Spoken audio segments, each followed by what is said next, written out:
ಒಂದು ಹಂತದಲ್ಲಿ ಕಂಬಳಕ್ಕೆ ನಿಷೇಧದ ಒಂದು ಕರಿಛಾಯೆ ಬಂದಿತ್ತು. ಈ ಕಂಬಳ ಪುನರಾರಂಭಗೊಳ್ಳಲು ಮಾಧ್ಯಮ ಮಿತ್ರರ ದೊಡ್ಡ ಸಹಕಾರ ಸಿಕ್ಕಿತ್ತು. ಆ ಸಂದರ್ಭದಲ್ಲಿ ನಾವು ಕೂಡ ಇಲ್ಲಿರುವಂಥ ಎಲ್ಲ ಯುವಕರು ಹೋರಾಟದಲ್ಲಿ ಪಾಲ್ಗೊಂಡಿದ್ವಿ. ಪ್ರಾಯಶಃ ಹೋರಾಟವೇ ಇವತ್ತು ಮಂಗಳೂರು ಕಂಬಳಕ್ಕೆ ಪ್ರೇರಣೆ. ಉದ್ಘಾಟನೆಯನ್ನು ನಮ್ಮ ಈ ಭಾಗದ ಹೆಮ್ಮೆಯ ಸೈನಿಕರಾದಂಥ ಕ್ಯಾಪ್ಟನ್ ಪ್ರಾಂಜಲ್ ಅವರ ಹೆತ್ತವರು ನಮ್ಮ ಕಂಬಳದ ಉದ್ಘಾಟನೆಯನ್ನು ಮಾಡಲಿಕ್ಕಿದ್ದಾರೆ. ಆ ವೇದಿಕೆಯನ್ನು ನಾವು ರತ್ನ ಮಾಧವ ಶೆಟ್ಟಿ ವೇದಿಕೆ ಅಂತ ಕಳೆದ 7 ವರ್ಷದಿಂದ ಇಟ್ಕೊಂಡು ಬಂದಿದ್ದೀವಿ. ಅದೇ ಆ ಸಭಾ ಕಾರ್ಯಕ್ರಮದಲ್ಲಿ ನಮ್ಮ ಸಮಿತಿಯ ಗೌರವಾಧ್ಯಕ್ಷರಾದಂಥ ಡಾಕ್ಟರ್ ಪ್ರಕಾಶ್ ಶೆಟ್ಟರು ಅಧ್ಯಕ್ಷತೆಯನ್ನು ವಹಿಸಿಕೊಂಡು ಜಿಲ್ಲೆಯ ಎಲ್ಲ ಶಾಸಕರುಗಳು, ಉಡುಪಿಯ ಸಂಸದರು ಮತ್ತು ದಕ್ಷಿಣ ಕನ್ನಡ ಮತ್ತು ಉಡುಪಿ ಜಿಲ್ಲೆಯ ಎಲ್ಲ ಶಾಸಕರುಗಳು ಮತ್ತು ಎಲ್ಲ ಪ್ರಮುಖರು ಕೂಡ ಸಾಯಂಕಾಲದ ಕಾರ್ಯಕ್ರಮದಲ್ಲಿ ಭಾಗವಹಿಸಲಿಕ್ಕೆ ಇದ್ದಾರೆ. ಕೆಲವೊಂದು ಸ್ಪರ್ಧೆಗಳನ್ನು ಇಟ್ಟಿದ್ದೇವೆ. ಹಲವಾರು ವರ್ಷಗಳಿಂದ ಈ ಕನ್ನಡಕೂಟ ಎಂಬ ಸ್ಪರ್ಧೆಯನ್ನು ಆಯೋಜಿಸ್ತಾ ಬಂದಿದೆ. ವಿಶೇಷವಾಗಿ ಫೋಟೋಗ್ರಫಿ ಮತ್ತೆ ಫೋಟೋಗ್ರಫಿ ಕಾಂಪಿಟೇಷನ್. ಈ prevention of cruelty to animals act ಏನಿದೆಯಾ, ಅದು ಒಂದು ಹಳೆ ಕಾನೂನು. ಕಂಬಳ, ಜಲ್ಲಿಕಟ್ಟು ಈ ರೀತಿಯ ಕ್ರೀಡೆಗಳು ಭಾರತೀಯ ಸಂಸ್ಕೃತಿ. ಆಸ್ ಆಫ್ ನೌ ಕಾನೂನಿನ ವ್ಯಾಪ್ತಿಯೊಳಗೆ ಕಂಬಳವನ್ನು ನಿಷೇಧ ಮಾಡಲಿಕ್ಕೆ ಪೇಟಕ್ಕೆ ಯಾವುದೇ ಇದಿಲ್ಲ. ಬೆಂಗಳೂರು ಕಂಬಳಕ್ಕೆ ಅವರು ಈಗ ಪೇಟದವರು ಕೋರ್ಟಿಗೆ ಹೋಗಿದ್ದಾರೆ. ಕಾನೂನಿನ ವ್ಯಾಪ್ತಿಯೊಳಗೆ ಏನೇನು ಮಾಡಬಹುದು ಅದನ್ನು ಖಂಡಿತವಾಗಿಯೂ ನಾನು ಅದರ ಪ್ರಯತ್ನವನ್ನು ಮಾಡ್ತೇನೆ. ನಮ್ಮ ಕರಾವಳಿಯ ಲಾನ್ಸ್ ಹವಾಲ್ದಾರ್ ಅನೂಪ್ ಪೂಜಾರಿ ಬಿಜಾಡಿ ಅವರ ದುರಂತ ಸಾವೇನಾಗಿದೆ. ಈ ಸಂದರ್ಭದಲ್ಲಿ ನಾನು ಅತ್ಯಂತ ಶ್ರದ್ಧಾಂಜಲಿಯನ್ನು ಸಲ್ಲಿಸ್ತಾ ಇದ್ದೇನೆ. ಅವರ ಕುಟುಂಬಕ್ಕೆ ಈ ನೋವನ್ನು ಸಹಿಸುವ ಶಕ್ತಿಯನ್ನು ಭಗವಂತ ನೀಡಲಿ. ಮತ್ತು ಪ್ರಾಯಶಃ ಈ ರೀತಿಯ ಸೈನಿಕರ ಕಾರಣಕ್ಕೆ ನಮ್ಮ ರಾಷ್ಟ್ರದ ಧ್ವಜ ಅತ್ಯಂತ ಗೌರವಯುತವಾಗಿ ಹಾರಾಡ್ತಾ ಇದೆ ಅನ್ನುವಂಥದ್ದು ನನ್ನ ಭಾವನೆ. ಒಬ್ಬ ಮಾಜಿ ಸೈನಿಕರಾಗಿ ಮಂಗಳೂರು ಕಂಬಳ ಸಮಿತಿಯ ವತಿಯಿಂದ ಶ್ರದ್ಧಾಂಜಲಿಯನ್ನು ಸಲ್ಲಿಸ್ತಾ, ಆತ್ಮೀಯ ಪತ್ರಕರ್ತ ಬಂಧುಗಳೇ, ಕಳೆದ 7 ವರ್ಷದಿಂದ ನಮ್ಮ ಯುವಕರ ತಂಡ ತುಳುನಾಡಿನ ಸಂಸ್ಕೃತಿಯನ್ನು ಉಳಿಸಬೇಕು, ಬೆಳೆಸಬೇಕು, ತುಳುನಾಡಿನ ಸಂಸ್ಕೃತಿಯ ಪ್ರತೀಕವಾಗಿರುವಂಥ ಕಂಬಳವನ್ನು ನಗರ ಪ್ರದೇಶದ ಜನರಿಗೂ ಕೂಡ ಅದರಲ್ಲಿ ಪಾಲ್ಗೊಳ್ಳುವಂಥ ಅವಕಾಶವನ್ನು ನೀಡಬೇಕು ಮತ್ತು ನಮ್ಮ ಮುಂದಿನ ಪೀಳಿಗೆಯ ಬಂಧುಗಳಿಗೆ ಆ ತುಳುನಾಡಿನ ಸಂಸ್ಕೃತಿಯನ್ನು ಹತ್ತಿರದಿಂದ ನೋಡುವಂಥ ಅವಕಾಶ ನೀಡಬೇಕು ಮತ್ತು ಆ ತುಳುನಾಡಿನ ಸಂಸ್ಕೃತಿಯ ಜೊತೆಗೆ ಅವರು ಬೆಳಿಬೇಕು ಅನ್ನೋಂಥ ಒಂದು ಮಹತ್ವಾಕಾಂಕ್ಷೆಯನ್ನು ಇಟ್ಕೊಂಡು ನಾವು ಈ ಮಂಗಳೂರು ಕಂಬಳವನ್ನು ಪ್ರಾರಂಭ ಮಾಡಿದ್ವಿ. ಕಳೆದ 7 ವರ್ಷದಲ್ಲಿ ಈ ಕಂಬಳವನ್ನು ಅತ್ಯಂತ ಯಶಸ್ವಿಯಾಗಿ ನಡೆಸಲು ಮಂಗಳೂರು ಮಹಾನಗರದ ಜನತೆ, ವಿಶೇಷವಾಗಿ ಪತ್ರಕರ್ತ ಬಂಧುಗಳು, ನಮ್ಮೆಲ್ಲ ಜನರ ಸಹಕಾರದೊಂದಿಗೆ ಇದನ್ನು ಅತ್ಯಂತ ಯಶಸ್ವಿಯಾಗಿ ನಡೆಸಿಕೊಂಡು ಈ ಬಾರಿ 8ನೇ ವರ್ಷಕ್ಕೆ ನಾವು ಕಾಲಿಟ್ಟಿದ್ದೇವೆ. ತಮಗೆಲ್ಲರಿಗೂ ಗೊತ್ತಿರುವ ಹಾಗೆ ಒಂದು ಹಂತದಲ್ಲಿ ಕಂಬಳಕ್ಕೆ ನಿಷೇಧದ ಒಂದು ಕರಿಛಾಯೆ ಬಂದಿತ್ತು. ಆ ಸಂದರ್ಭದಲ್ಲಿ ಕೂಡ ಈ ಕಂಬಳ ಪುನರಾರಂಭಗೊಳ್ಳಲು ಮಾಧ್ಯಮ ಮಿತ್ರರ ದೊಡ್ಡ ಸಹಕಾರ ಸಿಕ್ಕಿತ್ತು. ಮಾಧ್ಯಮ ಜನಾಭಿಪ್ರಾಯವನ್ನು, ಈ ಕಂಬಳದ ನಿಷೇಧದ ವಿರುದ್ಧದ ಜನಾಕ್ರೋಶವನ್ನು ಸರಿಯಾದ ಜಾಗಕ್ಕೆ ತಲುಪಿಸುವಲ್ಲಿ ಸಹಕಾರವನ್ನು ನೀಡಿತ್ತು ಮತ್ತು ಜನಾಭಿಪ್ರಾಯ, ಜನಾಕ್ರೋಶವನ್ನು ಸರ್ಕಾರ ಸರಿಯಾಗಿ ತಿಳಿದುಕೊಂಡು ರಾಜ್ಯ ಮತ್ತು ಕೇಂದ್ರ ಸರ್ಕಾರ ಎರಡೂ ಕೂಡ ಈ prevention of cruelty to animals ಅನ್ನುವಂಥ ಆ್ಯಕ್ಟ್ ಏನಿದೆ, ಆ ಆ್ಯಕ್ಟ್ಗೆ ಸೂಕ್ತ ಮಾರ್ಪಾಡನ್ನು ತಂದು ಕಂಬಳ ಪುನರಾರಂಭಗೊಳಿಸಲು ಸಹಕಾರಿಯಾಯಿತು. ಆ ಸಂದರ್ಭದಲ್ಲಿ ನಾವು ಕೂಡ ಇಲ್ಲಿರುವಂಥ ಎಲ್ಲ ಯುವಕರು ಆ ಹೋರಾಟದಲ್ಲಿ ಪಾಲ್ಗೊಂಡಿದ್ವಿ. ಪ್ರಾಯಶಃ ಹೋರಾಟವೇ ಇವತ್ತು ಮಂಗಳೂರು ಕಂಬಳಕ್ಕೆ ಪ್ರೇರಣೆ. ಆ ರೀತಿಯಾಗಿ ನಾವು ಅತ್ಯಂತ ಯಶಸ್ವಿಯಾಗಿ ಕಂಬಳವನ್ನು ಕಳೆದ 7 ವರ್ಷದಿಂದ ಮಾಡ್ಕೊಂಡು ಬಂದಿದ್ದೇವೆ. ಈ ಸಂದರ್ಭದಲ್ಲಿ ನಾನು ತಮಗೆಲ್ಲರಿಗೂ ಮೊದಲಿಗೆ 8ನೇ ವರ್ಷದ ಮಂಗಳೂರು ಕಂಬಳಕ್ಕೆ ಸ್ವಾಗತವನ್ನು ಕೋರ್ತಾ ಇದ್ದೇನೆ. 8ನೇ ವರ್ಷದ ಮಂಗಳೂರು ಕಂಬಳ ನಾಡಿದ್ದು ಶನಿವಾರ 28ನೇ ತಾರೀಕು ಬೆಳಿಗ್ಗೆ 8:30 ಗಂಟೆಗೆ ಉದ್ಘಾಟನೆಗೊಳ್ಳಲಿಕ್ಕಿದೆ. ಉದ್ಘಾಟನೆಯನ್ನು ನಮ್ಮ MRPLನ ನಿವೃತ್ತ ಆಡಳಿತ ನಿರ್ದೇಶಕರು ಶ್ರೀ ಎಂ ವೆಂಕಟೇಶ್ ಅವರು, ನಮ್ಮೆಲ್ಲರ ಈ ಭಾಗದ ಹೆಮ್ಮೆಯ ಸೈನಿಕರಾದಂಥ ಕ್ಯಾಪ್ಟನ್ ಪ್ರಾಂಜಲ್ ಅವರ ಹೆತ್ತವರು, ಅವರನ್ನು ಈ ಕಾರ್ಯಕ್ರಮವನ್ನು ಉದ್ಘಾಟನೆ ಅವರ ಮುಖಾಂತರ ಆಗಬೇಕು ಅನ್ನುವಂಥದ್ದು ನಮ್ಮೆಲ್ಲ ತಂಡದ ಅಪೇಕ್ಷೆ ಆಗಿತ್ತು. ಹಾಗಾಗಿ ಅವರನ್ನು ನಾವು ವಿನಂತಿ ಮಾಡಿಕೊಂಡಿದ್ದೇವೆ. ಅವರು ಬಂದು ನಮ್ಮ ಕಂಬಳದ ಉದ್ಘಾಟನೆಯನ್ನು ಮಾಡಲಿಕ್ಕಿದ್ದಾರೆ. ಮತ್ತು ದೀಪ ಪ್ರಜ್ವಲನೆಯನ್ನು ಶ್ರೀ ಕೆ ಚಿತ್ತರಂಜನ್ ಶ್ರೀ ಬ್ರಹ್ಮಬೈದರ್ಕಳ ಗರಡಿ ಕಂಕನಾಡಿ ಇದರ ಅಧ್ಯಕ್ಷರು. ಅವರು ಕಳೆದ 7 ವರ್ಷದಿಂದ ನಮ್ಮ ಕಂಬಳದ ದೀಪ ಪ್ರಜ್ವಲನ ಮಾಡಿ ನಮಗೆ ಆಶೀರ್ವಾದವನ್ನು ಮಾಡಿದ್ದಾರೆ. ಈ ಬಾರಿ ಕೂಡ ಅವರು ದೀಪ ಪ್ರಜ್ವಲನವನ್ನು ಮಾಡಲಿಕ್ಕಿದ್ದಾರೆ. ಕಾರ್ಯಕ್ರಮದ ಬೆಳಗಿನ ಉದ್ಘಾಟನಾ ಕಾರ್ಯಕ್ರಮದ ಅಧ್ಯಕ್ಷತೆಯನ್ನು ಮಾಜಿ ಶಾಸಕರಾದಂಥ ಕ್ಯಾಪ್ಟನ್ ಗಣೇಶ್ ಕಾರ್ಣಿಕ್ ಅವರು ವಹಿಸಲಿಕ್ಕಿದ್ದಾರೆ. ಈ ಕಾರ್ಯಕ್ರಮದಲ್ಲಿ ಸ್ವಾಮೀಜಿಗಳಾದಂಥ ರಾಮಕೃಷ್ಣ ಮಠದ ಅಧ್ಯಕ್ಷರಾದಂಥ ಜಿತ್ಕಾಮಾನಂದಜಿಯವರು, ಕೊಂಡೆಯೂರಿನ ನಿತ್ಯಾನಂದ ಯೋಗಾಶ್ರಮದ ಶ್ರೀ ಯೋಗಾನಂದ ಸರಸ್ವತಿ ಸ್ವಾಮೀಜಿಯವರು, ವಜ್ರದೇಹಿ ಮಠದ ಶ್ರೀ ರಾಜಶೇಖರಾನಂದ ಸ್ವಾಮೀಜಿಯವರು, ಅದೇ ರೀತಿ ಕಟೀಲಿನ ಶ್ರೀ ಅನಂತ ಪದ್ಮನಾಭ ಶರಣರು ಮತ್ತು ತುಂಬ ಜನ ಧಾರ್ಮಿಕ, ಸಾಮಾಜಿಕ, ಕಲೆ ಸಂಸ್ಕೃತಿಯಲ್ಲಿ ಜೋಡಿಸಿಕೊಂಡಿರುವಂಥ ಮತ್ತು ರಾಜಕೀಯ ಕ್ಷೇತ್ರದಲ್ಲಿ ಇರುವಂಥ ಎಲ್ಲ ಪ್ರಮುಖರನ್ನು ಬೆಳಗಿನ ಕಾರ್ಯಕ್ರಮಕ್ಕೆ ನಾವು ಕರೆದಿದ್ದೇವೆ. ನಮ್ಮ ಕಂಬಳದ ವೇದಿಕೆಯನ್ನು ನಾವು ರತ್ನ ಮಾಧವ ಶೆಟ್ಟಿ ವೇದಿಕೆ ಅಂತ ಕಳೆದ 7 ವರ್ಷದಿಂದ ಇಟ್ಕೊಂಡು ಬಂದಿದ್ದೇವೆ. ಅದೇ ಹೆಸರಿನಲ್ಲಿ ಈ ಬಾರಿಯೂ ಕೂಡ ವೇದಿಕೆಯ ಕಾರ್ಯಕ್ರಮಗಳು ನಡೀಲಿಕ್ಕಿದೆ. ನಾವು ವಿಶೇಷವಾಗಿ ಕರಾವಳಿ ಕರ್ನಾಟಕದ ಎಲ್ಲ ಪ್ರಮುಖರನ್ನು, ಅದು ಧಾರ್ಮಿಕ ಕ್ಷೇತ್ರ ಇರ್ಬೋದು, ಸಹಕಾರಿ ಕ್ಷೇತ್ರ ಇರ್ಬೋದು, ಸಾಮಾಜಿಕ ಕ್ಷೇತ್ರ ಇರ್ಬೋದು, ಶೈಕ್ಷಣಿಕ ಕ್ಷೇತ್ರ ಇರ್ಬೋದು ಮತ್ತು ರಾಜಕೀಯ ಕ್ಷೇತ್ರದ ಎಲ್ಲ ಪ್ರಮುಖರನ್ನು ಜೋಡಿಸಿಕೊಂಡೇ ಕಂಬಳವನ್ನು ಮಾಡಬೇಕು ಅನ್ನುವಂಥ ಉದ್ದೇಶ. ಯಾಕೆಂದರೆ ಇದು ತುಳುನಾಡಿನ ಉತ್ಸವ, ಇದು ಮಂಗಳೂರಿನ ಉತ್ಸವ ಅನ್ನುವಂಥದ್ದು ನಮ್ಮ ಕಲ್ಪನೆ. ಹಾಗಾಗಿ ಎಲ್ಲರನ್ನು ಜೋಡಿಸಿಕೊಂಡು ಕಾರ್ಯಕ್ರಮವನ್ನು ಮಾಡ್ತಾ ಇದ್ದೇವೆ. ಸಾಯಂಕಾಲದ ಹೊತ್ತಿಗೆ ಸಭಾ ಕಾರ್ಯಕ್ರಮ ನಡೀಲಿಕ್ಕಿದೆ. ಆ ಸಭಾ ಕಾರ್ಯಕ್ರಮದಲ್ಲಿ ನಮ್ಮ ಸಮಿತಿಯ ಗೌರವಾಧ್ಯಕ್ಷರಾದಂಥ ಡಾಕ್ಟರ್ ಪ್ರಕಾಶ್ ಶೆಟ್ಟರು ಅಧ್ಯಕ್ಷತೆಯನ್ನು ವಹಿಸಿಕೊಂಡು ಜಿಲ್ಲೆಯ ಎಲ್ಲ ಶಾಸಕರುಗಳು, ಉಡುಪಿಯ ಸಂಸದರು ಮತ್ತು ದಕ್ಷಿಣ ಕನ್ನಡ ಮತ್ತು ಉಡುಪಿ ಜಿಲ್ಲೆಯ ಎಲ್ಲ ಶಾಸಕರುಗಳು ಮತ್ತು ಎಲ್ಲ ಪ್ರಮುಖರು ಕೂಡ ಸಾಯಂಕಾಲದ ಕಾರ್ಯಕ್ರಮದಲ್ಲಿ ಭಾಗವಹಿಸಲಿಕ್ಕೆ ಇದ್ದಾರೆ. ಮರುದಿವಸ ಬೆಳಿಗ್ಗೆ 29ನೇ ತಾರೀಕು ಬೆಳಿಗ್ಗೆ ಬಹುಮಾನ ವಿತರಣಾ ಕಾರ್ಯಕ್ರಮ ನಡೀಲಿಕ್ಕಿದೆ. ತಮಗೆಲ್ಲರಿಗೂ ಗೊತ್ತಿರುವ ಹಾಗೆ ಒಟ್ಟು 6 ವಿಭಾಗದಲ್ಲಿ ಸ್ಪರ್ಧೆಗಳು ನಡೀಲಿಕ್ಕಿದೆ. ಅದರಲ್ಲಿ ಕನೆ ಹಲಗೆ ವಿಭಾಗ, ಅಡ್ಡ ಹಲಗೆ ವಿಭಾಗ, ಹಗ್ಗ ಮತ್ತು ನೇಗಿಲಿನಲ್ಲಿ ಹಿರಿಯ ಮತ್ತು ಕಿರಿಯ ವಿಭಾಗದಲ್ಲಿ ಸ್ಪರ್ಧೆಗಳು ನಡೀಲಿಕ್ಕಿದೆ. ಸ್ಪರ್ಧೆಗಳ ಬಹುಮಾನದ ವಿವರವನ್ನು ನಾವು ಆಮಂತ್ರಣ ಪತ್ರಿಕೆಯಲ್ಲಿ ಕೊಟ್ಟಿದ್ದೇವೆ, ತಾವು ಅದನ್ನು ನೋಡ್ಕೊಳ್ಬೋದು. ತೀರ್ಪುಗಾರರಾಗಿ ಜಿಲ್ಲಾ ಕಂಬಳ ಸಮಿತಿಯ ಪ್ರಮುಖ ತೀರ್ಪುಗಾರರಾದ ರಾಜೀವ್ ಶೆಟ್ಟಿ ಎಡ್ತೂರು, ಸತೀಶ್ ಹೊಸ್ಮಾರ್, ರವೀಂದ್ರ ಕುಮಾರ್, ವಿದ್ಯಾಧರ್ ಜೈನ್, ಅದೇ ರೀತಿ ಸುಧಾಕರ್ ಮುಗ್ರೋಡಿ, ಗುಣಪಾಲ್ ಕಡಂಬರು ಎಲ್ಲ ಪ್ರಮುಖರು ಇದ್ಕೊಂಡು ಈ ಕಂಬಳವನ್ನು ಅತ್ಯಂತ ಯಶಸ್ವಿಯಾಗಿ ಮತ್ತು ವ್ಯವಸ್ಥಿತವಾಗಿ ನಡೆಸಬೇಕು ಅನ್ನುವಂಥ ಉದ್ದೇಶ ನಮ್ಮದು. ತಮಗೆಲ್ಲರಿಗೂ ಗೊತ್ತಿರುವ ಹಾಗೆ ಸನ್ಮಾನ್ಯ ಪ್ರಕಾಶ್ ಶೆಟ್ಟಿ ಅವರ ಮಾಲೀಕತ್ವದ ಗೋಲ್ಡ್ ಫಿಂಚ್ ಸಿಟಿ ಮೈದಾನದಲ್ಲಿ ಈ ಕಂಬಳ ನಡೀಲಿಕ್ಕಿದೆ. ನಗರಕ್ಕೆ ಹತ್ತಿರ ಇರುವಂಥ ಕಂಬಳ. ಆದಷ್ಟು ಎಲ್ರಿಗೂ ಸುಲಲಿತವಾಗಿ ಬರುವ ದೃಷ್ಟಿಯಿಂದ ನಾವು ಉತ್ತಮ ವ್ಯವಸ್ಥೆಯನ್ನು ಮಾಡಿಕೊಂಡಿದ್ದೇವೆ. ಮತ್ತು ನಾನು ಆಗಲೇ ಹೇಳಿದಾಗೆ ಈ ಕಂಬಳದ ಉದ್ದೇಶ ಮುಂದಿನ ಪೀಳಿಗೆಗೆ ನಮ್ಮ ತುಳುನಾಡಿನ ಸಂಸ್ಕೃತಿಯ ಜೊತೆಯಾಗಿ ಅವರು ಬೆಳಿಬೇಕು ಅನ್ನುವಂಥದ್ದು ನಮ್ಮ ಒಂದು ಪ್ರಮುಖ ಉದ್ದೇಶ. ಆ ಉದ್ದೇಶವನ್ನು ಸಾರ್ಥಕತೆ ಮಾಡಿಕೊಳ್ಳುವ ದೃಷ್ಟಿಯಿಂದ ನಾವು ಕೆಲವೊಂದು ಸ್ಪರ್ಧೆಗಳನ್ನು ಇಟ್ಟಿದ್ದೇವೆ. ವಿಶೇಷವಾಗಿ ಇವತ್ತು ಬದಲಾದ ಪರಿಸ್ಥಿತಿಯಲ್ಲಿ ಡಿಜಿಟಲ್ ಯುಗದಲ್ಲಿ ಬದುಕ್ತಾ ಇರುವಂಥ ಮಕ್ಕಳಿಗೆ ಅವರು ತುಳುನಾಡಿನ ಸಂಸ್ಕೃತಿಯ ಹತ್ತಿರ ಬರಬೇಕು, ಅದರಲ್ಲಿ ಜೋಡಿಸ್ಕೊಳ್ಬೇಕು ಅನ್ನುವಂಥ ದೃಷ್ಟಿಯಿಂದ ಒಂದಷ್ಟು ಸ್ಪರ್ಧೆಗಳನ್ನು ಕೂಡ ಈ ಕಂಬಳದಲ್ಲಿ ಇಟ್ಕೊಂಡಿದ್ದೇವೆ. ಸ್ಪರ್ಧೆಗಳ ವಿವರವನ್ನು ನಮ್ಮ ಸಮಿತಿಯ ಉಪಾಧ್ಯಕ್ಷರಾದ ಈಶ್ವರ್ ಶೆಟ್ಟರು ತಿಳಿಸ್ತಾರೆ. ಒಟ್ಟು ಈ ಕಂಬಳವನ್ನು ಯಶಸ್ವಿಯಾಗಿ ಮಾಡಬೇಕು. ಮತ್ತು ನಾನು ಕಳೆದ 6 ತಿಂಗಳಲ್ಲಿ ಮಂಗಳೂರಿನ ಸಂಸದನಾಗಿ ದೆಹಲಿಯಲ್ಲಿ ಹೋಗುವಂಥ ಸಂದರ್ಭದಲ್ಲಿ ಕೂಡ ಬೇರೆ ಬೇರೆ ಕಡೆಯಲ್ಲಿ ಒಂದು ವಿಷಯವನ್ನು ಅತ್ಯಂತ ಸ್ಪಷ್ಟವಾಗಿ ತಿಳ್ಕೊಂಡಿದ್ದೇನೆ. ಯಾವುದಾದ್ರೂ ಒಂದು USP ಇದ್ದರೆ ದಕ್ಷಿಣ ಕನ್ನಡ ಜಿಲ್ಲೆಗೆ ಅದು ನಮ್ಮ ಸಂಸ್ಕೃತಿ, ಇಟ್ಸ್ ಕಲ್ಚರ್.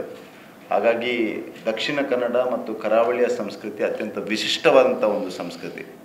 ಆ ವಿಶಿಷ್ಟತೆಯ ಪ್ರತೀಕ ಕಂಬಳ ನಮ್ಮ ಮಣ್ಣು, ನಮ್ಮ ನೀರು, ನಮ್ಮ ಪ್ರಾಣಿಗಳು, ಮನುಷ್ಯ ಒಟ್ಟು ಸೇರಿ ಆಗುವಂಥ ಒಂದು ವಿಶಿಷ್ಟವಾದಂಥ ಒಂದು ಸಾಂಸ್ಕೃತಿಕ ಪ್ರತೀಕ. ಹಾಗಾಗಿ ಕಂಬಳ ಕೇವಲ ನಮ್ಮ ಒಂದು ಕ್ರೀಡೆ ಅಲ್ಲ, ಕೇವಲ ಒಂದು ಸ್ಪರ್ಧೆ ಅಲ್ಲ, ಅದಕ್ಕಿಂತ ಮೀರಿದ ಒಂದು ಭಾವನಾತ್ಮಕ ಸಂಬಂಧ ಕಂಬಳದ ಜೊತೆ ನಮಗಿದೆ ಅನ್ನುವಂಥದ್ದು ನಮಗೆಲ್ಲರಿಗೂ ಸಹಜವಾಗಿ ಗೊತ್ತಿರುವಂಥ ವಿಷಯ. ಕಂಬಳದ ಜೊತೆ ನಾವು ಐಡೆಂಟಿಫೈ ಆಗಲಿಕ್ಕೆ ತುಂಬ ಕಷ್ಟಪಡೋದಿಲ್ಲ, ನ್ಯಾಚುರಲಿ ಬಂದುಬಿಡ್ತದೆ ನಮಗೆ. ಈಗಿರುವಂಥದ್ದು ನಮ್ಮ ಈ ವಿಶಿಷ್ಟವಾದಂಥ ಶ್ರೀಮಂತಿಕೆಯ ಒಂದು ಸಾಂಸ್ಕೃತಿಕ ಪರಂಪರೆ ಏನಿದೆ ಅದನ್ನು ಜಗತ್ತಿನಾದ್ಯಂತ ತೋರಿಸಬೇಕು, ದೇಶದಾದ್ಯಂತ ತೋರಿಸಬೇಕಾದಂಥ ಒಂದು ದೊಡ್ಡ ಜವಾಬ್ದಾರಿ ಇದೆ. ನಾನು ಮಾಧ್ಯಮದ ಮಿತ್ರರಲ್ಲಿ ವಿನಂತಿಯನ್ನು ಮಾಡೋದು, ಈ ಸಂದರ್ಭದಲ್ಲಿ ತುಂಬ ಜನ ಪ್ರವಾಸಿಗರು ಮಂಗಳೂರಿನ ಕಡೆಗೆ ಬಂದಿದ್ದಾರೆ. ತುಂಬ ಜನ ನಮ್ಮ ಊರಿನಿಂದ ಹೊರಗೆ ಕೆಲಸದಲ್ಲಿರುವವರು ಕೂಡ ಈ ಕ್ರಿಸ್ಮಸ್ ಮತ್ತು ಹೊಸ ವರ್ಷದ ಸಂದರ್ಭದಲ್ಲಿ ಮಂಗಳೂರಿನಲ್ಲಿ ಇರ್ತಾರೆ. ಹಾಗಾಗಿ ಇದಕ್ಕೆ ವ್ಯಾಪಕ ಪ್ರಚಾರವನ್ನು ತಾವು ಕೊಡಬೇಕು. ಮಂಗಳೂರಿನ ಕಂಬಳ 28ನೇ ತಾರೀಕಿಗೆ ನಡೀತದೆ ಮತ್ತು 28ನೇ ತಾರೀಕಿಗೆ ಬೆಳಿಗ್ಗೆ ಉದ್ಘಾಟನೆ ಆಗ್ತದೆ. ಸಾಯಂಕಾಲ ಸ್ಪರ್ಧೆಗಳಿರ್ತದೆ ಮತ್ತು ಅದರ ಫೈನಲ್ ಸ್ಪರ್ಧೆ ಮರುದಿವಸ ಬೆಳಿಗ್ಗೆ ನಡೀತದೆ ಅನ್ನುವಂಥದ್ದು ತುಂಬ ಜನರಿಗೆ ಗೊತ್ತಿರೋದಿಲ್ಲ. ಕಂಬಳದಲ್ಲಿ ನೇರವಾಗಿ ಪಾಲ್ಗೊಂಡವರಿಗೆ ಗೊತ್ತಿರ್ತದೆ, ಬಟ್ ಕಂಬಳದ ಬಗ್ಗೆ ತುಂಬ ಗೊತ್ತಿಲ್ಲದವರಿಗೆ ಅವರೇನು ಅಂದ್ಕೊಳ್ತಾರೆ, 28ನೇ ತಾರೀಕಿಗೆ ಕಂಬಳ ಆಗ್ತದೆ ಅನ್ನುವಂಥದ್ದು. 29ರ ಬೆಳಿಗ್ಗೆ ಫೈನಲ್ ಸ್ಪರ್ಧೆಗಳು ಆಗ್ತದೆ ಅನ್ನುವಂಥದ್ದನ್ನು ಒಂದು ಸ್ವಲ್ಪ ಪ್ರಚಾರ, ಅದರ ಬಗ್ಗೆ ಒಂದು ಸ್ವಲ್ಪ ಡೀಟೇಲ್ಡಾಗಿ ನೀವು ಬರೆದು ಜನರಿಗೆ ತಿಳಿಸಿದರೆ ಜನ ಆ ಫೈನಲ್ ಸ್ಪರ್ಧೆಯ ಸಂದರ್ಭದಲ್ಲಿ ಕೂಡ ಬರುವ ಆಸಕ್ತಿ ಇದ್ದವರು ಬರ್ತಾರೆ ಅನ್ನುವಂಥದ್ದು ನಮ್ಮ ನಂಬಿಕೆ. ಹಾಗಾಗಿ ಒಂದು ಸ್ವಲ್ಪ ಅದನ್ನು ವಿಸ್ತೃತವಾಗಿ ಅದನ್ನು ಬರೀಬೇಕು ಅನ್ನುವಂಥ ವಿನಂತಿಯನ್ನು ಕೂಡ ಮಾಡ್ತಾ ಇದ್ದೇನೆ. ಇಷ್ಟು ಮಂಗಳೂರು ಕಂಬಳ ಸಮಿತಿಯ ವತಿಯಿಂದ ವೈಯಕ್ತಿಕವಾಗಿ ತಮಗೆಲ್ಲರಿಗೂ ಆತ್ಮೀಯವಾದ ಆಮಂತ್ರಣವನ್ನು ನೀಡ್ತಾ ಇದ್ದೇನೆ. ಮಂಗಳೂರು ಕಂಬಳಕ್ಕೆ ತಾವು ಬರಬೇಕು, ತಮ್ಮ ಕುಟುಂಬದವರನ್ನೆಲ್ಲರನ್ನು ಕರ್ಕೊಂಡು ಬರಬೇಕು, ಮಾಧ್ಯಮದವರಾಗಿ ಪ್ರಚಾರ ಕೊಡಬೇಕು. ಅದರ ಜೊತೆಗೆ ತುಳುನಾಡಿನ ಬಂಧುಗಳಾಗಿ ತಮಗೆಲ್ಲರಿಗೂ ಅತ್ಯಂತ ಪ್ರೀತಿಯ ಆಹ್ವಾನವನ್ನು ನೀಡ್ತಾ ಇದ್ದೇನೆ. ಈ ಬಾರಿ ಕೂಡ ಆಡಿಸ್ತೀವಿ. ವಿಶೇಷವಾಗಿ ನಾವು ಹಲವಾರು ವರ್ಷಗಳಿಂದ ಈ ಕಲ್ಲಕೂಟ ಎಂಬ ಸ್ಪರ್ಧೆಯನ್ನು ಆಯೋಜಿಸ್ತಾ ಬಂದಿದ್ದೀವಿ. ಕಲ್ಲಕೂಟ ಅಂದರೆ ನಮ್ಮ ಡ್ರಾಯಿಂಗ್ ಕಾಂಪಿಟೇಷನ್. ಇದರಲ್ಲಿ 3 ವಿಭಾಗ ಇರುತ್ತೆ: ರಂಗದ ಎಲ್ಯ, ರಂಗದ ಮಲ್ಲ ಮತ್ತೆ ರಂಗದ ಕೂಟ ಅಂತ. ರಂಗದ ಎಲ್ಯದಲ್ಲಿ 10ನೇ ವಯಸ್ಸಿನವರೆಗೆ, ಅಂದ್ರೆ ಕೆಜಿಯಿಂದ 5ನೇ ತರಗತಿವರೆಗೆ, ಕೆಜಿಯಿಂದ ಅಪ್ ಟು 5th ಸ್ಟ್ಯಾಂಡರ್ಡ್ ವರೆಗೆ ದೋಸ್ ಕಿಡ್ಸ್ ಕ್ಯಾನ್ ಪಾರ್ಟಿಸಿಪೇಟ್. ಅಂತಹ ಮಕ್ಕಳಿಗೆ ಅದರಲ್ಲಿ ಭಾಗವಹಿಸುವ ಅವಕಾಶ ಇರುತ್ತೆ. ಮತ್ತೆ 10ನೇ ವಯಸ್ಸಿನಿಂದ 15ನೇ ವಯಸ್ಸಿನವರೆಗೆ, from 10 to 15 years of age ಅವರಿಗೆ ರಂಗದ ಮಲ್ಲ ಇದೆ. ಮತ್ತೆ ಮುಕ್ತ ಅವಕಾಶಗಳು ಇರುತ್ತೆ. ರಂಗದ ಕೂಟ ಅಂತ ಜನರಲ್ ಕ್ಯಾಟಗರಿ ಆಗಿ ಬರುತ್ತೆ. ಇದು ಡ್ರಾಯಿಂಗ್ ಕಾಂಪಿಟೇಷನ್ಗೆ ಸಂಬಂಧಪಟ್ಟಿರುವಂಥದ್ದು. ಡ್ರಾಯಿಂಗ್ ಕಾಂಪಿಟೇಷನ್ 28ನೇ ತಾರೀಕು ಬೆಳಗ್ಗೆ ಅಲ್ಲಿಯೇ ಸ್ಪಾಟ್ ಅಲ್ಲಿ ಮ್ಯಾಕ್ಸಿಮಮ್ 9 ಗಂಟೆ ಒಳಗೆ ಅವರಲ್ಲಿ ಬಂದು ರಿಜಿಸ್ಟರ್ ಮಾಡಿಕೊಂಡು 12:30ವರೆಗೆ ಡ್ರಾಯಿಂಗ್ ಕಾಂಪಿಟೇಷನ್ ಇರುತ್ತೆ. ಅಲ್ಲಿಯೇ ನಾವು ಪ್ರೈಸ್ ಅನ್ನು ಕೂಡ ಕೊಡುವಂತ ಒಂದು ಅಲ್ಲಿಯೇ ಕೊಡ್ತೀವಿ ನಾವು. ಮತ್ತೆ ಇನ್ನೊಂದು ವಿಶೇಷವಾಗಿ ಫೋಟೋಗ್ರಫಿ ಕಾಂಪಿಟೇಷನ್ ಹಾಗೂ ರೀಲ್ ಕಾಂಪಿಟೇಷನ್ ಅನ್ನ ಆಯೋಜಿಸ್ತಾ ಬಂದಿದ್ದೀವಿ. ಇದು ಬಹಳ ಯಶಸ್ವಿಯಾಗಿ ಮೂಡಿ ಬಂದಿದೆ. ವಿಶೇಷವಾಗಿ ಫೋಟೋಗ್ರಫಿ ಕಾಂಪಿಟೇಷನ್ ಅಲ್ಲಿ 28ನೇ ತಾರೀಕು ಹಾಗೂ 29ನೇ ತಾರೀಕು ಅವರು ಕ್ಲಿಕ್ ಮಾಡಿರುವಂತಹ ಫೋಟೋ ಮಂಗಳೂರು ಕಂಬಳ@gmail.com ಗೆ ಮೇಲ್ ಮಾಡುವಂತಹ ಅವಕಾಶ ಇರುತ್ತೆ. ಅದರಲ್ಲಿ ನಾವು ಅದನ್ನ ಜಡ್ಜ್ ಮಾಡಿ ಅದನ್ನ ಸೋಷಿಯಲ್ ಮೀಡಿಯಾದಲ್ಲಿ ಅಪ್ಲೋಡ್ ಮಾಡ್ತೀವಿ, ಯಾರು ಅದರ ವಿನ್ನರ್ಸ್ ಅಂತ. ಇನ್ನೊಂದು ಇನ್ಸ್ಟಾಗ್ರಾಮ್ ರೀಲ್ಸ್ ಗೆ ಬಂದಾಗ, ಇನ್ಸ್ಟಾಗ್ರಾಮ್ ರೀಲ್ಸ್ ಅನ್ನ 28ನೇ ತಾರೀಕು ಅಥವಾ 29ನೇ ತಾರೀಕು ಮಂಗಳೂರು ಕಂಬಳದಲ್ಲಿ ಶೂಟ್ ಮಾಡಿರುವಂತ ಫೋಟೋಗ್ರಫಿ ಕಾಂಪಿಟೇಷನ್ ಕೂಡ ಮಂಗಳೂರು ಕಂಬಳದಲ್ಲಿ ಶೂಟ್ ಮಾಡಿರುವಂತ ಫೋಟೋಸ್ಗಳು ಅವರು ಏನ್ ಮೇಲ್ ಮಾಡ್ತಾರೆ. ಅದೇ ರೀತಿ ರೀಲ್ಸ್ ಕೂಡ ಮಂಗಳೂರು ಕಂಬಳದ ಮತ್ತೆ ಗೋಲ್ಡನ್ ಸಿಟಿ ಮೈದಾನದಲ್ಲಿ ಶೂಟ್ ಮಾಡಿರುವಂತ ರೀಲ್ಸ್ಗಳು 28 ತಾರೀಕು ಹಾಗೂ 29ನೇ ತಾರೀಕು ಶೂಟ್ ಮಾಡಿರುವ ರೀಲ್ಸ್ಗಳ ಅವರು ಫೈನಲ್ ಔಟ್ಪುಟ್ ಏನಿದೆಯೋ #ಮಂಗಳೂರು ಕಂಬಳ 8 ಅಂತ ಹಾಕ್ಬೇಕು. ಅವರು ಅದನ್ನ ಅಪ್ಲೋಡ್ ಮಾಡುವಾಗ ಯಾರಿಗೆ ಹೈಯೆಸ್ಟ್ ವ್ಯೂಸ್ ಬರುತ್ತೆ, ಒಂದು ವಾರದೊಳಗೆ ಯಾರಿಗೆ ಹೈಯೆಸ್ಟ್ ವ್ಯೂಸ್ ಬರುತ್ತೆ ಅವರನ್ನ ಒಂದು ವಾರ ಒಳಗೆ ಸೋಷಿಯಲ್ ಮೀಡಿಯಾದಲ್ಲಿ ವಿಜೇತರ ಅಂತ ನಾವು ಘೋಷಿಸ್ತೀವಿ ನಮ್ಮ ಮಂಗಳೂರು ಕಂಬಳ ಪೇಜ್ ಅಲ್ಲಿ. ಈ 3 ಕಾಂಪಿಟೇಷನ್ ಬಗ್ಗೆ ಸಾಮಾಜಿಕ ಜಾಲತಾಣದಲ್ಲಿ ಕೂಡ ನಾವು ಇದನ್ನ ಅಪ್ಲೋಡ್ ಮಾಡ್ತೀವಿ. ಅಲ್ಲಿ ಕೂಡ ಮಾಹಿತಿಯನ್ನ ಪಡೆಯಬಹುದು. ಒಂದು, ಈ ಮಂಗಳೂರು ಕಂಬಳ ನಡೆಸುವ ಒನ್ ಆಫ್ ದ ಉದ್ದೇಶ ಪೇಟ. ಅದರ ಜೊತೆಗೆ ಹಲವು ಉದ್ದೇಶಗಳಿದೆ. ಪೇಟ ನಿಷೇಧ ಮಾಡುವ ಒಂದು ಸಂದರ್ಭ ಬಂದಾಗ ಸಹಜವಾದ ಒಂದು ಪ್ರೇರಣೆ, ಪ್ರಾಯಶಃ ಹೋರಾಟದಲ್ಲಿ ಪಾಲ್ಗೊಂಡ ಪ್ರೇರಣೆಯಿಂದ ಕಂಬಳ ಹುಟ್ಟಿತು. ಬಟ್ ಅದರ ಹಲವು ಉದ್ದೇಶಗಳಿದೆ. ನಾನು ಈಗಾಗಲೇ ಹೇಳಿದ ಹಾಗೆ ಬೇರೆ ನಗರ ಪ್ರದೇಶದವರಿಗೆ ಕಂಬಳವನ್ನು ನೋಡುವಂಥ ಅವಕಾಶ ಕೊಡಬೇಕು. ಮಂಗಳೂರು ಮಹಾನಗರದಲ್ಲಿ ನೆಲೆಸಿರುವಂಥ ದೇಶದ ಬೇರೆ ಭಾಗದ ಜನರಿಗೆ ತುಳುನಾಡಿನ ಸಂಸ್ಕೃತಿಯ ಪರಿಚಯ ಆಗಬೇಕು. ಮತ್ತು ನಮ್ಮ ಮುಂದಿನ ಪೀಳಿಗೆಯವರಿಗೆ ಬದಲಾದ ಪರಿಸ್ಥಿತಿಯಲ್ಲಿ ಇವತ್ತು ಕೃಷಿ ಚಟುವಟಿಕೆಯಿಂದ ದೂರ ಆಗ್ತಾ ಇರುವಂಥ ಸಂದರ್ಭದಲ್ಲಿಯೂ ಕೂಡ ಈ ಕಂಬಳವನ್ನು ಹತ್ತಿರದಿಂದ ನೋಡುವಂಥ ಒಂದು ಅವಕಾಶವನ್ನು ಸೃಷ್ಟಿಸಿಕೊಡಬೇಕು ಅನ್ನುವಂಥ ದೃಷ್ಟಿಯಿಂದ ಮಂಗಳೂರು ಕಂಬಳ ಸಮಿತಿ ಹುಟ್ಟಿಕೊಂಡಿದೆ. ಅದು ಒಂದು ಭಾಗ. ಈ ಕಂಬಳದಲ್ಲಿ ನಾನಿವತ್ತು ಸಂಘಟಕನಾಗಿ ಇರ್ತೇನೆ. MP ಆಗಿರೋದು ಒಂದು ಭಾಗ. ಪೇಟದ ಇದನ್ನು ನಿಲ್ಲಿಸುವ ದೃಷ್ಟಿಯಿಂದ ಈ prevention of cruelty to animals act ಏನಿದೆಯಾ, ಅದು ಒಂದು ಹಳೆ ಕಾನೂನು. ಆ ಕಾನೂನಿಗೆ ಆ ಸಂದರ್ಭದಲ್ಲಿ ಜಲ್ಲಿಕಟ್ಟು ಮತ್ತು ನಿಷೇಧ ಬಂದಂಥ ಸಂದರ್ಭದಲ್ಲಿ ಸೂಕ್ತ ಮಾರ್ಪಾಡನ್ನು ಸ್ಪೆಸಿಫಿಕ್ ಆಗಿ ಅದಕ್ಕೆ ಸಂಬಂಧಪಟ್ಟಾಗಿ ಮಾಡಿದ್ದಾರೆ. ಬಟ್ ಕಂಬಳ, ಜಲ್ಲಿಕಟ್ಟು ಈ ರೀತಿಯ ಕ್ರೀಡೆಗಳು ಇದು ತುಳುನಾಡಿನ ಇದು ಭಾರತೀಯ ಸಂಸ್ಕೃತಿ. ಈ ಕಾನೂನು ಮತ್ತು ಸಂಸ್ಕೃತಿ ಒಟ್ಟೊಟ್ಟಿಗೆ ಸಾಗಬೇಕು. ಸಂಸ್ಕೃತಿಯನ್ನು ಉಳಿಸಿಕೊಂಡು ಕಾನೂನನ್ನು ಕಟ್ಟಬೇಕು. ಭಾರತೀಯತೆಗೆ ಆಧಾರದಲ್ಲಿ ಕಾನೂನು ಇರಬೇಕನ್ನುವಂಥ ಸನ್ಮಾನ್ಯ ಪ್ರಧಾನಮಂತ್ರಿ ನರೇಂದ್ರ ಮೋದಿಯವರ ಕಲ್ಪನೆ ಕೂಡ. ಆ ದೃಷ್ಟಿಯಿಂದ ಹಲವಾರು ಬದಲಾವಣೆಗಳನ್ನು ತಂದಿದ್ದಾರೆ. ನಾನೊಬ್ಬ ಸಂಸದನಾಗಿ ಈ ಭಾಗವನ್ನು ಪ್ರತಿನಿಧಿಸುವವನಾಗಿ, ತುಳು ಭಾಷೆ ಸಂಸ್ಕೃತಿಯ ಬಗ್ಗೆ ಅಪಾರವಾದ ಪ್ರೀತಿಯನ್ನು ಇಟ್ಕೊಂಡವನಾಗಿ, ಈ ಭಾಷೆಯ ಸಂಸ್ಕೃತಿಯನ್ನು ಉಳಿಸುವ ದೃಷ್ಟಿಯಿಂದ ಸೂಕ್ತ ಕಾನೂನು ಮಾರ್ಪಾಟುಗಳನ್ನು ಏನೇನು ಮಾಡಬೇಕು ಅದನ್ನು ಕೂಡ ನಾನು ಸಂಬಂಧಪಟ್ಟವರಿಗೆ ಅವರ ಗಮನಕ್ಕೆ ತರುವಂಥ ಕೆಲಸವನ್ನು ಮಾಡ್ತೇನೆ. ಅದು ಕಲ್ಚರ್ ಮಿನಿಸ್ಟ್ರಿ ಇರ್ಬೋದು, ನಮ್ಮ ಕಾನೂನು ಮಿನಿಸ್ಟ್ರಿ ಇರ್ಬೋದು. ಇದನ್ನೆಲ್ಲ ಸುಸೂತ್ರವಾಗಿ ಮುಂದಿನ ದಿವಸಗಳಲ್ಲಿ ಯಾವುದೇ ಅಡೆತಡೆಗಳು ಇಲ್ಲದ ರೀತಿಯಲ್ಲಿ ಕಾನೂನಿನ ವ್ಯಾಪ್ತಿಯೊಳಗೆ ಹೇಗೆ ನಡೆಸುವುದು ಅನ್ನುವಂಥ ದೃಷ್ಟಿಯಿಂದ ನಾನು ಖಂಡಿತವಾಗಿಯೂ ಚರ್ಚೆ ಮಾಡಿ ಅವರ ಗಮನಕ್ಕೆ ತರುವಂಥ ಪ್ರಯತ್ನವನ್ನು ಕೂಡ ಮಾಡ್ತೇನೆ. ಪಿಲಿಕುಳ ಕಂಬಳಕ್ಕೆ ಸಂಬಂಧಪಟ್ಟ ಹಾಗೆ ಪೇಟಾದ ಲಿಮಿಟೆಡ್ ಇಂಟರ್ವೆನ್ಷನ್ ಅಲ್ಲಿರುವಂಥದ್ದು ಅಲ್ಲಿರುವ ಝೂನ ಕಾರಣಕ್ಕೆ ಬಂದಿರುವಂಥ ಸಮಸ್ಯೆ. ಆ್ಯಸ್ ಆಫ್ ನೌ ಕಾನೂನಿನ ವ್ಯಾಪ್ತಿಯೊಳಗೆ ಕಂಬಳವನ್ನು ನಿಷೇಧ ಮಾಡಲಿಕ್ಕೆ ಪೇಟಕ್ಕೆ ಯಾವುದೇ ಇದಿಲ್ಲ. ಆದರೆ ಆ ಸಂದರ್ಭದಲ್ಲಿ ಈ ಕಾನೂನು ಮಾರ್ಪಾಡುಗಳನ್ನು ತಂದಂಥ ಸಂದರ್ಭದಲ್ಲಿ ಉದಾಹರಣೆಗೆ ಬೆಂಗಳೂರು ಕಂಬಳಕ್ಕೆ ಅವರು ಈಗ ಪೇಟದವರು ಕೋರ್ಟಿಗೆ ಹೋಗಿದ್ದಾರೆ. ಕಂಬಳವನ್ನು ಈ ಭಾಗದಲ್ಲಿ ಮಾತ್ರ ಮಾಡಬೇಕು, ಬೇರೆ ಕಡೆಗಳಲ್ಲಿ ಮಾಡುವಂಥ ಅವಕಾಶ ಇಲ್ಲ ಅನ್ನುವಂಥದ್ದು ಆ ಕಾನೂನಿನ ಸಂದರ್ಭದಲ್ಲಿ ಆ ರೀತಿ ಆಗಿತ್ತು. ಸೊ ಕಾಂಪ್ರಿಹೆನ್ಸಿವ್ ಆಗಿ ಕಾನೂನಿನ ಬದಲಾವಣೆಗಳನ್ನು ನಾವು ತರಬೇಕು. ಆ ಸಂದರ್ಭದಲ್ಲಿ ನಮಗೆ ಇಮಿಡಿಯೇಟ್ಲಿ ಕಂಬಳ ಸ್ಟಾರ್ಟ್ ಆಗಬೇಕಿತ್ತು. ಹಾಗಾಗಿ ಬೇಕಾದಂಥ ಸಣ್ಣ ಆರ್ಡಿನೆನ್ಸನ್ನು ಮಾಡಿ ನಾವು ಕಂಪ್ಲೀಟ್ ಮಾಡಿದ್ದೀವಿ. ಖಂಡಿತವಾಗಿ ಕಲ್ಚರ್ ಮಿನಿಸ್ಟ್ರಿ ಜೊತೆ ನಾನು ಮಾತಾಡಿಕೊಂಡು ಭಾರತೀಯ ಸಂಸ್ಕೃತಿಯನ್ನು ಉಳಿಸಿ ಬೆಳೆಸುವ ದೃಷ್ಟಿಯಿಂದ ಕಾನೂನಿನ ವ್ಯಾಪ್ತಿಗಳಿಗೆ ಏನೇನು ಮಾಡ್ಬೋದು ಅದನ್ನು ಖಂಡಿತವಾಗಿ ನಾನು ಅದರ ಪ್ರಯತ್ನವನ್ನು ಮಾಡ್ತೇನೆ. ಅದರ ಬಗ್ಗೆ ನಾನು ವೈಯಕ್ತಿಕವಾಗಿ ಏನು ಡಿಸಿಷನ್ ತಗೊಳ್ಳಿಕ್ಕೆ ಆಗೋದಿಲ್ಲ. ಯಾಕೆಂದರೆ ಜಿಲ್ಲಾ ಕಂಬಳ ಸಮಿತಿ ಇದೆ, ಅದಕ್ಕೊಂದು ವ್ಯವಸ್ಥೆ ಇದೆ, ಅದರಲ್ಲಿಯೂ ತುಂಬ ಚೇಂಜಸ್ಗಳಾಗ್ತಾ ಇದೆ. ಅಸೋಸಿಯೇಷನ್ ಮಾಡಬೇಕಂತ ಇದ್ದಾರೆ, ಅದಕ್ಕೊಂದು ಫಾರ್ಮಲೈಸ್ ರೂಪ ಕೊಡಬೇಕಂತ ಇದ್ದಾರೆ. ನಾನು ಜಿಲ್ಲಾ ಕಂಬಳ ಸಮಿತಿಯವರ ಹತ್ರ ಹಿಂದೆಯೂ ಕೂಡ ಅವರಿಗೆ ಪ್ರಸ್ತಾಪವನ್ನು ಮಾಡಿದ್ದೆ. ಅದರ ಸಾಂಸ್ಕೃತಿಕ ಹಿನ್ನೆಲೆಯನ್ನು ಉಳಿಸಿಕೊಂಡು, ಅದರ ಮೂಲ ಸ್ವರೂಪವನ್ನು ಉಳಿಸಿಕೊಂಡು ಈ ಸ್ಪರ್ಧೆಗಳನ್ನು ಇನ್ನೂ ಇಫೆಕ್ಟಿವ್ ಆಗಿ ಹೇಗೆ ಮಾಡ್ಬೋದು. ಉದಾಹರಣೆಗೆ ಕಂಬಳದ ಸ್ಟಾರ್ಟಿಂಗ್ ಪಾಯಿಂಟ್ನಲ್ಲಿ ಕೋಣಗಳನ್ನು ಬಿಡುವ ಸಂದರ್ಭದಲ್ಲಿ ಅದು ತುಂಬ ಸಮಯ ಹೋಗ್ತದೆ ಅನ್ನುವಂಥದ್ದು ಹಲವು ವರ್ಷಗಳಿಂದ ಎಲ್ಲರ ಅಭಿಪ್ರಾಯ. ಅದು ಗುಣಪಾಲ್ ಕಡಂಬರ ಅಂತ ಹಿರಿಯರಿಂದ ಹಿಡಿದು ಸಾಮಾನ್ಯ ಒಬ್ಬ ಸಣ್ಣ ಒಂದು ನೇಗಿಲು ಕಿರಿಯ ವಿಭಾಗದಲ್ಲಿ ಕೋಣ ಕಟ್ಟುವನ ಕೂಡ ಸೇಮ್ ಕನ್ಸರ್ನ್ ಇದೆ. ಕಂಬಳವನ್ನು ನೋಡುವಂಥ ಕಂಬಳ ಪ್ರೇಮಿಗಳು ಯಾರಿದ್ದಾರೆ, ವೀಕ್ಷಕರು ಯಾರಿದ್ದಾರೆ, ಅದು ಟಿ ವಿಯಲ್ಲಿ ಇರ್ಬೋದು, ಅಲ್ಲಿ ನೋಡೋರು ಎಲ್ಲರೂ ಅಂದ್ಕೊಳ್ತಾರೆ ತುಂಬ ಸಮಯ ತೆಗೆದುಕೊಳ್ತಾರೆ. ಅದಕ್ಕೇನು ಮಾಡಬೇಕು ಅನ್ನುವಂಥದ್ರ ಬಗ್ಗೆ ಚರ್ಚೆ ಆಗಬೇಕು, ಒಂದು ನಿರ್ಣಯಗಳಾಗಬೇಕು ಅನ್ನುವಂಥದ್ದು ನಾನು ಹೇಳ್ತಾ ಇದ್ದೇನೆ. ಕಂಬಳ ಕಮಿಟಿಗಳಲ್ಲಿ ಕೂಡ ಅದನ್ನು ಹೇಳಿದ್ದೇನೆ. ನನ್ನ ಸೀಮಿತ ಇದರಲ್ಲಿ ನಾನು ಅದನ್ನು ಹೇಳ್ತೇನೆ. ಒಟ್ಟು ನಮ್ಮ ಉದ್ದೇಶ, ನಾನು ಶುರುವಲ್ಲಿ ಕೂಡ ಒಂದು 2-3 ವರ್ಷ ಹಿಂದೆ ಕೂಡ ಹೇಳಿದ್ದೆ, ಕಂಬಳಕ್ಕೆ ಒಂದು ವಿಶ್ವಮಾನ್ಯತೆ ಪಡೆಯುವಂಥ ಒಂದು ಅವಕಾಶ ಇದೆ. ಆ ಸ್ಪರ್ಧೆಗಿರುವಂಥ ಎಕ್ಸೈಟ್ಮೆಂಟ್, ಆ ಸ್ಪರ್ಧೆಗಿರುವಂಥ ವೆರೈಟಿಯ ಕಾರಣಕ್ಕೆ ಆ ಸ್ಪರ್ಧೆಯನ್ನು ಆ ಹಂತದಲ್ಲಿ ಕೊಂಡೋಗಿ ಮಾಡಿಸುವಂಥ ಅವಕಾಶ ಇದೆ. ಸೊ ಇನ್ನೂ ರಿಫೈನ್ ಆಗಬೇಕು, ಇನ್ನೂ ಬೆಟರ್ ಆಗಬೇಕು. ಬಟ್ ನಾವು ಎಲ್ಲಿಂದ ಬಂದಿದ್ದೇವೆ, ಎಲ್ಲಿಗೆ ತಲುಪಿದ್ದೇವೆ ಅಂತ ಗೊತ್ತಿದೆ. ಏಕದಮ್ ಒಂದೇ ಸಲ ಆಗೋದಿಲ್ಲ.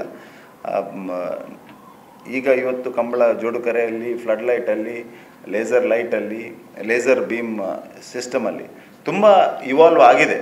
ಇನ್ನೂ ಮುಂದಕ್ಕೆ ಹೋಗಬೇಕು. ಗುಣಪಾಲ್ ಕಡಂಬರಂಥ ವ್ಯಕ್ತಿಗಳು ಜೋಡುಕರೆಗೆ ತಂದು ಅದನ್ನು ಫ್ಲಡ್ ಲೈಟ್ ಮಾಡಿ ಲೇಸರ್ ಬೀಮ್ ಲೈಟಲ್ಲಿ ಪ್ರಿಸಿಷನ್ ಅಲ್ಲಿ ಡಿಕ್ಲೇರ್ ಆಗ್ತದೆ. ಒಂದು ಸಂದರ್ಭದಲ್ಲಿ ಹಿಂದೆ ಕಂಬಳ ನೋಡಿದವರಿಗೆ ಗೊತ್ತಿರ್ಬೋದು, ಅಲ್ಲಿರುವ ರೆಫ್ರಿಗೆ ಎಷ್ಟು ಕಷ್ಟ ಆಗ್ತಾಯಿತ್ತು, ಫಸ್ಟ್ ಯಾವ್ದು ಸೆಕೆಂಡ್ ಯಾವುದು ಅಂತ ಹೇಳಲಿಕ್ಕೆ. ಆಮೇಲೆ ಅದನ್ನು ಪುನಃ ಫೈನಲೈಸ್ ಮಾಡಲಿಕ್ಕೆ ಕಷ್ಟ ಆಯಿತು. ಇವತ್ತು ಲೇಸರ್ ಲೈಟ್ ಮಾತ್ರ ಅಲ್ಲ, ಥರ್ಡ್ ಎಂಪೈರ್ವರೆಗೆ ಹೋಗಿದೆ. ಹಾಗಾಗಿ ಇನ್ನೂ ಇವಾಲ್ವ್ ಆಗುವಂಥ ಅವಕಾಶ ಇದೆ. ಅದನ್ನು ಕಂಬಳ ಸಮಿತಿಯಲ್ಲಿ ಕೂತ್ಕೊಂಡು ಚರ್ಚೆ ಮಾಡ್ತೇವೆ. ಬಟ್ ಒಬ್ಬ ಸಂಘಟಕನಾಗಿ ಮತ್ತು ಸಂಸದನಾಗಿ ತುಂಬ ವ್ಯತ್ಯಾಸ ಇಲ್ಲ. ನಾನು ಇವತ್ತಿಗೂ ಕೂಡ ಕಂಬಳ ಪ್ರೇಮಿಯಾಗಿ, ಒಬ್ಬ ಕಂಬಳದ ಸಂಘಟಕನಾಗಿ ಯೋಚನೆಯನ್ನು ಮಾಡ್ತಾ ಇದ್ದೇನೆ. ಟೂರಿಸಂ ದೃಷ್ಟಿಯಿಂದ ಏನು ಮಾಡ್ಬೋದು ಅನ್ನುವಂಥದ್ರ ದೃಷ್ಟಿಯಲ್ಲಿ ನಾನು ಕ್ರೂಸ್ ಟೂರಿಸಮ್ನ, ಮಂಗಳೂರನ್ನು ಒಂದು ಕ್ರೂಸ್ ಟೂರಿಸಮ್ ಡೆಸ್ಟಿನೇಷನ್ ಆಗಿ ಮಾಡಬೇಕು ಅನ್ನುವಂಥ ದೃಷ್ಟಿಯಿಂದ ನಾನು ಶಿಪ್ಪಿಂಗ್ ಮಿನಿಸ್ಟ್ರಿ ಮತ್ತು ಟೂರಿಸಂ ಮಿನಿಸ್ಟ್ರಿ ಹತ್ರ ಈಗಾಗಲೇ ಮಾತನಾಡಿದ್ದೇನೆ. Not just for Kambala specific ದೃಷ್ಟಿಯಿಂದ ಮಾತ್ರ ಅಲ್ಲ, ಕರಾವಳಿ ಕರ್ನಾಟಕದಲ್ಲಿ ಒಂದು ಕ್ರೂಸ್ ಶಿಪ್ ಬಂದರೆ, ಇದನ್ನು ಕ್ರೂಸ್ ಟೂರಿಸಮ್ ಡೆಸ್ಟಿನೇಷನ್ ಮಾಡದಿದ್ದರೆ ಏನಾಗ್ತದೆ ಅಂದರೆ, ಆ ಶಿಪ್ ಬೆಳಿಗ್ಗೆ ಬಂದರೆ ಸಾಯಂಕಾಲ ಇಲ್ಲಿಂದ ಹೋಗಬೇಕಾಗ್ತದೆ. ಹಾಗೇನಾಗ್ತದೆ, ಟೂರಿಸ್ಟ್ಗಳು ಬೆಳಿಗ್ಗೆ ಬಂದ ಟೂರಿಸ್ಟ್ಗಳು ಸಾಯಂಕಾಲದೊಳಗೆ ವಾಪಸ್ ಶಿಪ್ಪಿಗೆ ಹೋಗಿ ಅವರು ವಾಪಸ್ ಹೋಗಬೇಕು. ಇಂಟರ್ನ್ಯಾಷನಲ್ ಶಿಪ್ಸ್ಗಳು ಬರುವಂಥ ಸಂದರ್ಭದಲ್ಲಿ ಇದು ಕ್ರೂಸ್ ಟೂರಿಸಮ್ ಡೆಸ್ಟಿನೇಷನ್ ಅಂತ ಇದನ್ನು ಮಾಡಿದರೆ ಮಂಗಳೂರು ಪೋರ್ಟನ್ನು, ಆಗೇನಾಗ್ತದೆ, ಅವರು 1 ದಿವಸ 2 ದಿವಸ ಇಲ್ಲಿ ಉಳ್ಕೊಳ್ಳುವಂಥ ಅವಕಾಶ ಸಿಗ್ತದೆ. ಉಳ್ಕೊಂಡ್ರೆ ಬೇರೆ ಬೇರೆ ಕಡೆಗಳಲ್ಲಿ ಹೋಗಿ ಕರಾವಳಿ ಕರ್ನಾಟಕವನ್ನು ನೋಡುವಂಥ ಅವಕಾಶ ಸಿಗ್ತದೆ.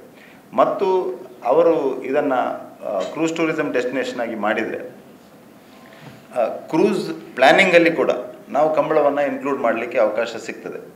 ಈಗ ಕಂಬಳದ ಕ್ಯಾಲೆಂಡರನ್ನು ಕ್ರೂಸ್ ಟೂರಿಸಮ್ನವರಿಗೆ ಕೊಟ್ಕೊಂಡು ಅದನ್ನು ಒಂದು ಸ್ವಲ್ಪ ಕೋಆರ್ಡಿನೇಟೆಡ್ ಎಫರ್ಟ್ ಮಾಡುವಂಥ ಅವಶ್ಯಕತೆ ಇದೆ. ಅದನ್ನು ನಾನು ಟೂರಿಸಮ್ ಮಿನಿಸ್ಟ್ರಿ ಹತ್ರ ಮಾತಾಡಿದ್ದೇನೆ. ಇದನ್ನು ಪಾಯಿಂಟ್ ಆಫ್ ಕಾಲ್ ಸ್ಟೇಟಸ್ ಬಗ್ಗೆ ನಿಮಗೆ ಆಲ್ರೆಡಿ ನಾವು ಹಿಂದೆ ತಿಳಿಸಿದ್ದೇನೆ. ಮಂಗಳೂರು ಏರ್ಪೋರ್ಟಿಗೆ ಪಾಯಿಂಟ್ ಆಫ್ ಕಾಲ್ ಸ್ಟೇಟಸ್ ಕೊಡಬೇಕು. ಮಂಗಳೂರು ರೀಜನಿಗೆ ಪಾಯಿಂಟ್ ಆಫ್ ಕಾಲ್ ಸ್ಟೇಟಸ್ ಕೊಟ್ಟರೆ ಇಂಟರ್ನ್ಯಾಷನಲ್ ಫ್ಲೈಟ್ಸ್, ಇಂಟರ್ನ್ಯಾಷನಲ್ ಕ್ಯಾರಿಯರ್ಸ್, ಈಗ ಅದು ಫ್ಲೈ ದುಬೈ ಇರ್ಬೋದು, ಎಮಿರೇಟ್ಸ್ ಇರ್ಬೋದು, ಅಥವಾ ಕತಾರ್ ಏರ್ವೇಸ್, ಈ ರೀತಿಯ ಇಂಟರ್ನ್ಯಾಷನಲ್ ಏರ್ಕ್ರಾಫ್ಟ್ಸ್ಗೆ ಕೂಡ ಮಂಗಳೂರಿಗೆ ಬರುವಂಥ ಅವಕಾಶಗಳು ಸಿಗ್ತದೆ. ಇದೆಲ್ಲ ಟೂರಿಸಮ್ಗೆ ಪೂರಕವಾದಂಥ ವ್ಯವಸ್ಥೆಗಳಿಗೆ ಕೂಡ.